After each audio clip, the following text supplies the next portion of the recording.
You're listening to Money Never Sleeps on the UCW radio show. In your face. What we got here is a failure to communicate. Oh, have I got your attention now? Greed, for lack of a better word, is good. You know what I mean? Money to be made in a place like this. Money never sleeps, pal. You're crazy. Don't run when you lose. Don't whine when it hurts. You know what it takes to sell real estate? It takes brass. I've fallen, and I can't get up. All right, welcome to Money Never Sleeps Quick Shot on Facebook. And a lot of people see Facebook and they think immediately social media company. That's what they are. And yeah, they're that and a lot more. We all know about their acquisition of Instagram, of WhatsApp, and so on and so forth. You know, since Facebook developed and they built the foundation, initially it was about connecting the world, which they have been doing and they're going to continue to do. This is still a work in progress. You know, with over 1.5 billion people on that platform, I think they're doing a pretty good job.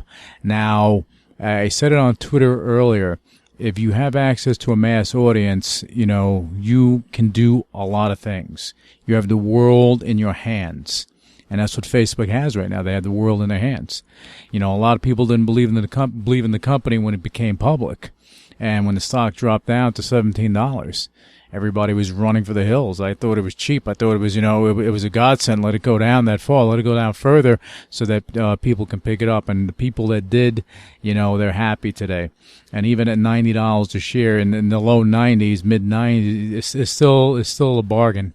Still a bargain for where the companies are going to go. And this is my view on it.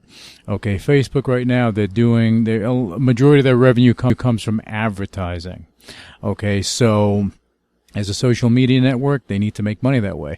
But they're doing it smart because they're evolving. They're not just a social media company. They're going to wind up just being a media company. And the reason I say that is, mark my words on this, because I kind of, they're smart guys over there, and Zuckerberg's a smart guy. They're going to get involved in entertainment, guys. Okay, I see them getting involved in entertainment. I see them making original programming. I see them bringing and giving Facebook users access to this programming. Okay, and if they're able to do that, the advertising dollars that would be coming into this original programming would be phenomenal. Just imagine, you have a TV program, you may get 1, 2, 3, 5, 10 million people viewing it. You can have an original program and get it on Facebook, and you can have it in front of hundreds of millions of people.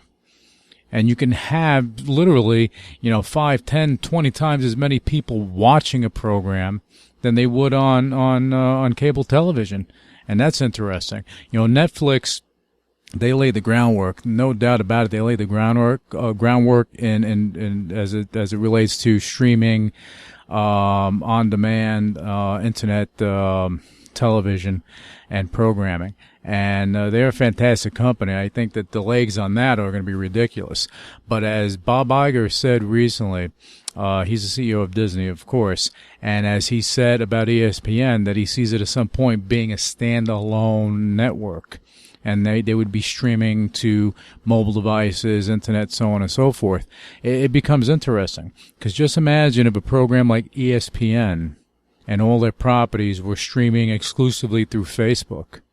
The advertising dollars that they get on cable television would be eclipsed by the advertising they would be able to get on Facebook, the advertising dollars. So it's going to be an interesting situation as time goes on. But anyway, as I said, my information and my thoughts and my views on any stock is as such. It's not for trading. If you're looking for day trading, just look online, get information, listen to another show. I'm not about day trading. I'm about looking forward, looking at the big picture for the long haul, for investors that are looking at a company for the long haul. If you want a long haul company that would you'd be able to reap the rewards for your time spent in the stock, Facebook is probably the one. Okay, because again, in the low 90s, it's still cheap. A few years down the road, you're going to look back, you're going to say, well, I wish I own it then. Same thing with Netflix. When Netflix, again, I keep going to Netflix because of the streaming part of it. Not that it's a social network, but it's just an example. If you look at Netflix, when people saw it in the single digits, they thought it was a joke, and they built up because they're visionaries. They're forward thinkers. They're thinking outside of the box. They're looking at the big picture, and they're reverse engineering to get to that picture, and that's what's happening here. But again, Facebook, I see it as a continually evolving company. Okay, and that's about it for Money Never Sleeps Quick Shot. And again, we're going to have other quick shots going on next week, and we're going to try to do this daily, and we're going to be touching on one stock per 3-4 minute show, so that I can get my thoughts out to you guys, get my views. And just for full disclosure, any company that I do speak about, only because I need to give my unbiased opinion on it, I do not own. Purposely, I do not own it, so that I can give my unbiased opinion. All right, I hope you guys have a great trading day, and we'll be back with you with the next quick shot and with the next full-on Money Never Sleeps show. For much more, go to moneyneversleepsradio.com. Initiating shutdown sequence. You're listening to UCW Radio in your face. What is your major malfunction? So let it be written. So let it be done. Ladies and gentlemen, my mother thanks you, my father thanks you, my sister thanks you, and I thank you.